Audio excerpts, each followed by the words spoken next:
Hello everyone, welcome to our Pariksha Gaon. NCERT 10th class की mathematics में हम एक्सरसाइज को 1 बाय 1 सॉल्व कर रहे थे। एक्सरसाइज 1.2 के 5th क्वेश्चन को आज हमें अटेम्प्ट करना है। इसको अटेम्प्ट करने से पहले आप अपने चैनल परीक्षा गांव को अगर सब्सक्राइब नहीं किए हैं तो जल्दी से सब्सक्राइब का बटन प्रेस कर दीजिए, लाइक कर दीजिए और ज्यादा से ज्यादा शेयर कर दीजिए। ओके, देन हम अपनी क्लास में वापस आते हैं। तो हमारा एक्सरसाइज 1.2 का 5th क्वेश्चन क्या कह रहा है कि जांच कीजिए कि क्या किसी प्राकृत संख्या n के लिए संख्या 6 की पावर n अंक 0 पर समाप्त हो सकती है। तो इसकी जांच के लिए सबसे पहले हम क्या करते हैं, अपने क्राइटेरिया को समझ लेते हैं कि आखिर हमें क्या चीज जानने की आवश्यकता है इस चीज को प्रूफ करने के लिए या इस चीज को चेक करने के लिए। अगर मैं आपसे कहूं कि 10 ले लिया हमने एक संख्या, 10 की पावर अगर हम 1 लिखें तो इसका मतलब क्या है, ये 10 आएगा ना। 10 की पावर अगर हम 2 लिखें तो हमारा क्या आएगा, 100 आएगा ना। इसी प्रकार से 10 की पावर हम कुछ भी ले जाएं, आपका 1 तो आएगा ही आएगा और लास्ट में आपको 0 प्राप्त ही होगा। 10 की पावर 1 कर रहे थे तो देखिए 0 प्राप्त हुआ, 10 की पावर 2 कर रहे थे तो भी हमारा अंतिम में 0 प्राप्त हुआ, और 10 की पावर अगर हम n भी करेंगे तो भी हमारा अंतिम में 0 प्राप्त जरूर से जरूर होगा। और ये क्यों प्राप्त हो रहा है, यहाँ पे बीच में भी 0 प्राप्त होंगे लेकिन हमें अंतिम में लेके जाना है कि आखिरकार ये समाप्त, क्योंकि हमें समाप्ति से ही समझना है ना, समाप्ति को ही यहाँ पे हमें जानने की आवश्यकता है। तो हम समाप्ति की ओर ज्यादा पॉइंट आपको लेके जा रहे हैं। तो समाप्त हमारा यहाँ पे 0 पर ही होना है। आखिरकार ये 0 पर क्यों समाप्त हो रहा है, क्योंकि ये जो हमारा 10 है, 10 के फैक्टर क्या होते हैं। तो 10 का फैक्टर आप करोगे तो वह छोटी से छोटी अभाज्य संख्या जो 10 को पूरी तरीके से डिवाइड कर दे तो वो 2 है, 2 पचे 10 आ जाएगा और 5 एकम 5 आ जाएगा। इट मीन्स 10 के फैक्टर में क्या आ रहा है, 2 और 5 आ रहा है। इसी वजह से 10 की हम कितनी भी पावर लेके जाएं वो 0 पर ही समाप्त होगा। All clear.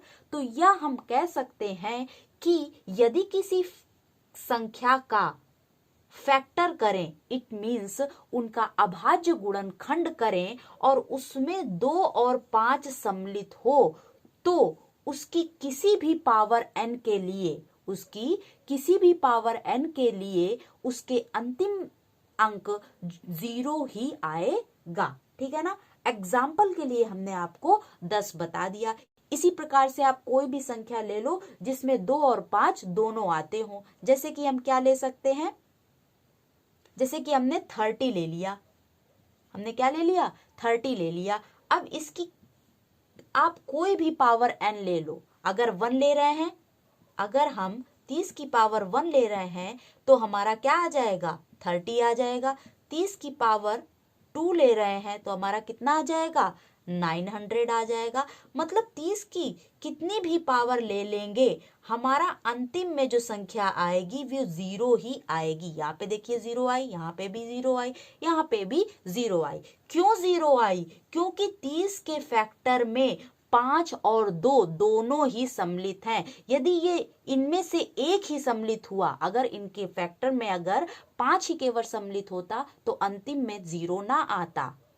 अगर 2 ही केवल सम्मिलित होता तो भी अंतिम में 0 ना आता, क्योंकि 2 और 5 के गुणनखंड से ही हमारा 10 बन रहा है और अंतिम में तभी हमारा 0 आ पाएगा। जैसे कि हमने 30 लिया तो 30 के फैक्टर में देख रहे हो कि ये 3 बार अगर हम लेके जाएं तो 10 आएगा और 2 बार फिर ये जाएगा और फिर ये आपका 1 बार जाएगा। तो 2 और 5 दोनों आ रहे हैं, इसी के कारण हमारा क्या आ रहा है, इसके किसी भी पावर n के लिए इसकी जो समाप्ति होगी वो 0 अंक पर ही होगी। तो अब हम आते हैं अपने क्वेश्चन पर। अब आपको समझना काफी आसान हो जाएगा। तो सबसे पहले हम यहाँ पे क्या डालेंगे कि टू चेक, आखिरकार हमें जांच किसकी करनी है। तो जांच में हमें किसकी करनी है उसके बारे में हम यहाँ पे लिखेंगे। हम लिखेंगे कि किसी प्राकृत संख्या n के लिए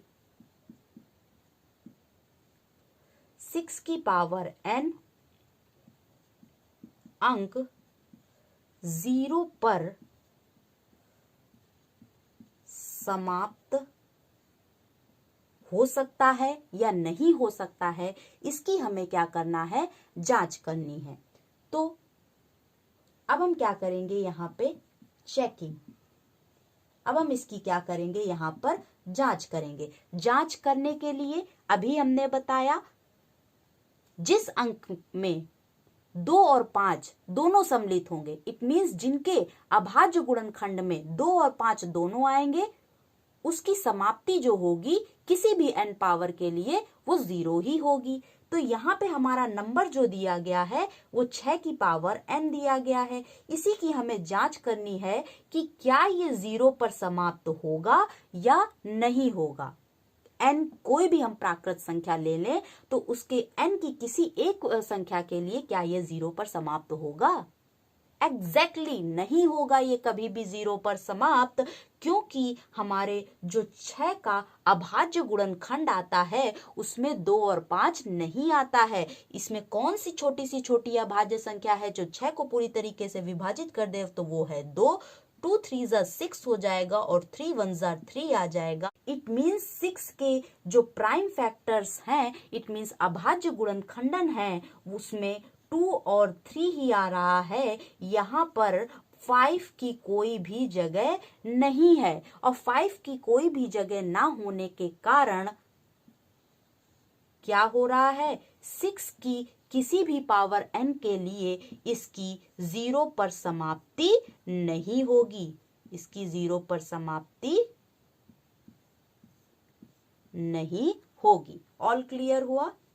तो आप यहाँ पे लिख सकते हो कि 6 के फैक्टर्स में, प्राइम फैक्टर्स में 5 इंक्लूड नहीं हो रहा है और 5 के इंक्लूड ना होने के कारण वहां पे हमारा 6 की पावर n का कभी भी मान 0 नहीं आएगा, n की चाहे हम कोई भी प्राकृत संख्या ले लें। All clear? ओके, तो एक्सरसाइज 1.2 के 6th क्वेश्चन के साथ हम नेक्स्ट वीडियो में आपसे मिलेंगे।